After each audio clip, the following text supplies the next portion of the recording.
Merhabalar arkadaşlar, mutfağıma kanalıma hoş geldiniz. Bugün yine size muhteşem bir tarifle geldim. Börek tadında kat kat kabaran pul pul dağılan muhteşem bir poğaça tarifiyle geldim. Lafı daha fazla uzatmadan tarifime geçiyorum. Bakalım sizler de beğenecek misiniz? İyi seyirler dilerim. Poğaçamız için yoğurma kabına 2 su bardağı sütümüzü alıyoruz.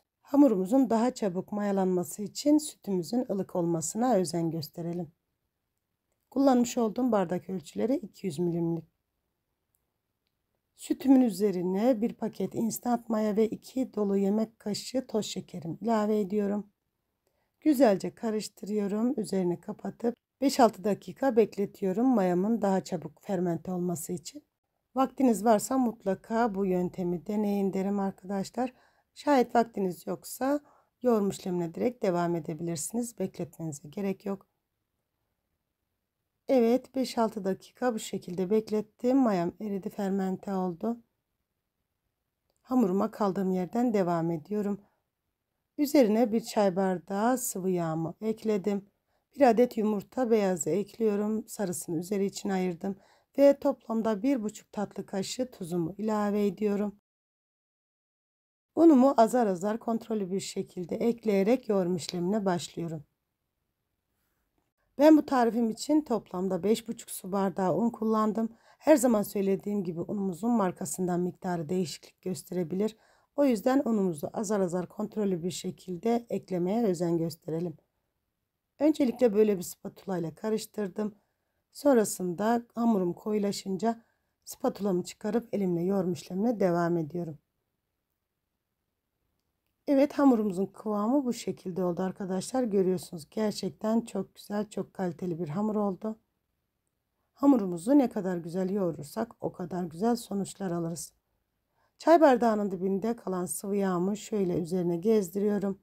Üzerini kapatıyorum ve 10-15 dakika dinlenmeye alıyorum. Hamurumu mayalandırmıyorum arkadaşlar. Tekrardan dinlenme işlemi olduğu için sadece hamurumun kendine gelmesi için 10-15 dakika bekletiyorum. Bekletmiş olduğum hamurumu bu şekilde tezgahıma alıyorum. Şöyle bir toparladıktan sonra 4 eşit parçaya bölüp 4 adet beze oluşturacağım. Tariflerimi elimden geldiğince anlaşılır ve de pratik bir şekilde vermeye çalışıyorum. Şayet unutmuş ve atlamış olduğum bir bölüm varsa videomun yorumlar kısmından ulaşırsanız gördüğüm an dönüş yapıyorum. Evet, bu şekilde 4 adet bezemi oluşturdum. İlk oluşturmuş olduğum bezeden başlayarak pasta tabağı büyüklüğünde açacağım. Bu işlem için çok az bir undan yardım alıyorum hamurumun yapışmaması için. Ve oklavayla şekilde görüldüğü gibi pasta tabağı büyüklüğünde açıyorum. Diğer iki bezeyi de aynı büyüklükte açacağım. Son kalan hamurumuzu yuvarlak fırın tepsisi boyutunda açacağız. Her zaman söylediğim gibi dokusundan, kıvamından, lezzetinden emin olmadığım hiçbir tarifi sizinle paylaşmıyorum. Ölçülerimi birebir olacak şekilde vermeye çalışıyorum. Bütün tariflerimi gönül rahatlığıyla deneyebilirsiniz. Malzeme listeme videomun açıklama kısmından ayrıntılı bir şekilde ulaşabilirsiniz. Evet, 3 adet bezemi bu şekilde açtım. Diğer kalan bir bezemi fırın tepsisi büyüklüğüne getiriyorum. Ben bu hamurlarımı yağlamak için dolu dolu 2 yemek kaşığı tereyağı ve yarım çay bardağı sıvı yağdan yardım aldım. Eritmiş olduğum tereyağı sıvı yağ karışımını bu şekilde hamurumun her tarafına eşit olacak şekilde sürüyorum. Hamurumun ucundan tutup bu şekilde her tarafına yağın dağılmasını sağlıyorum. Ben bu şekilde yaptım. Siz fırçadan da yardım alabilirsiniz arkadaşlar. Yumuşamış olan hamurumu şöyle biraz daha çekiştiriyorum kenarlarından. Ve pasta tabağı büyüklüğünde yapmış olduğum bezemi tam ortasına gelecek şekilde yerleştiriyorum. Tekrardan yağlama işlemi yapıyorum. 3 adet bezeyi bu şekilde üst üstüne yerleştiriyorum. Aralarını mutlaka yağlıyorum. Bütün hamurlarım bitene kadar bu işleme devam ediyorum. Evet arkadaşlar, bu dönemde ağır bir grip hastalığı geçiriyorum. Videolarımın aksamaması için bu şekilde seslendirme yapıyorum. Şimdiden affınıza sığınıyorum. Ve de güzel dualarınızı bekliyorum. Evet, son hamurumu da yağladım. Bu şekilde görülmüş olduğu gibi alta sermiş olduğum, büyük açmış olduğum yufkayı bu şekilde diğer hamurlarımın üzerine kapatıyorum. Uçlarını güzelce yapıştırıyorum yağın dışarı akmaması için. Tezgahımı hafif unluyorum ve tezgahımın üzerine alıp üzerini bir naylonla kapatıp 10-15 dakika dinlenmeye alıyorum. Evet arkadaşlar, hamurum dinlenirken benim de sizden ufacık bir ricam olacak. Sizinle ilk defa bu videoda karşılaşıyorsak bu ve bunun gibi güzel tariflerim için kanalıma ücretsiz bir şekilde abone olmayı ve yepyeni tariflerimden haberdar olmak için bildirim zil sesini açmayı unutmayın lütfen. Kanalımı büyütüp çok güzel bir yerlere gelmek adına sizin desteklerinize çok ihtiyacım var. Ve ben sizin destekleriniz sayesinde kanalımın çok güzel bir yerlere geleceğine gönülden inanıyorum. Ayrıca beğenmiş olduğunuz videolarımı sosyal medya hesaplarınızdan dostlarınızla ve arkadaşlarınızla da paylaşarak bana destek olabilirsiniz. Videomun yorumlar kısmına tarifimle ve kanalıma alakalı görüş ve düşüncelerinizi bildiren olumlu olumsuz yorumlarınızı bekliyor olacağım. Şimdiden o güzel yorumlarınız, güzel destekleriniz için çok ama çok teşekkür ediyorum. Evet arkadaşlar, ben sizinle sohbet ederken bu esnada hamurum dinlendi ve görmüş olduğunuz gibi hamurumu oklava yardımıyla bu şekilde açıyorum. Hamurumuzun ara katları yağlı olduğu için çok ince olmayacak arkadaşlar. Hamurumuzun katmer kalınlığında olması yeterli olacaktır. Hamurumuzun her tarafının eşit kalınlıkta olmasına özen gösterelim.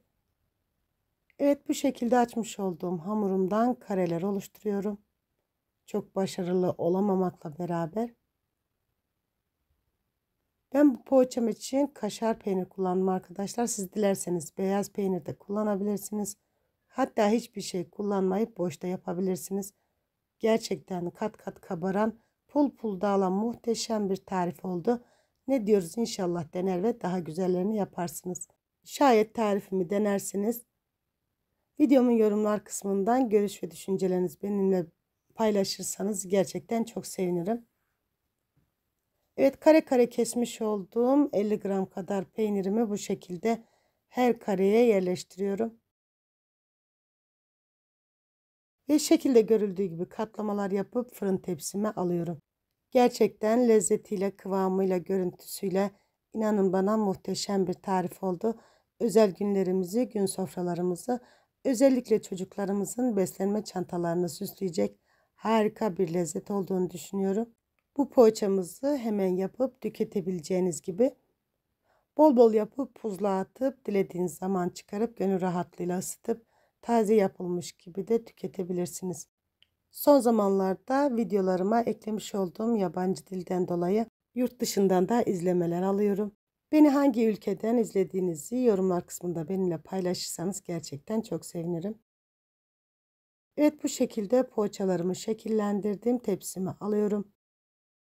Sonrasında üzerini kapatıp 15-20 dakika tepsi mayası aldıracağım. Benim vermiş olduğum malzemelerden dolu dolu bir fırın tepsisi poğaça çıktı arkadaşlar.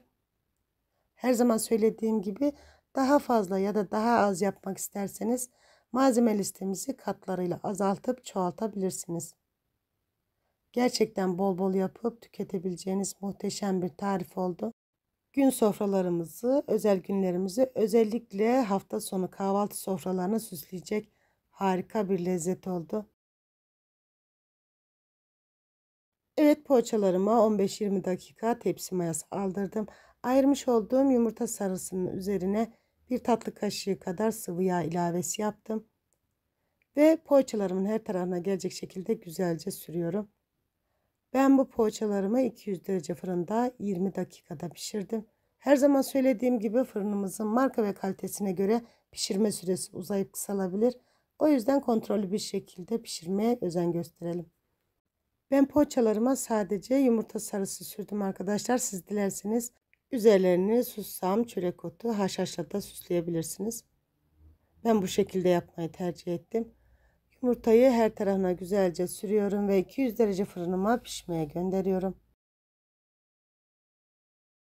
Evet arkadaşlar, poğaçalarım fırından çıktı. Görüntüyü görüyorsunuz.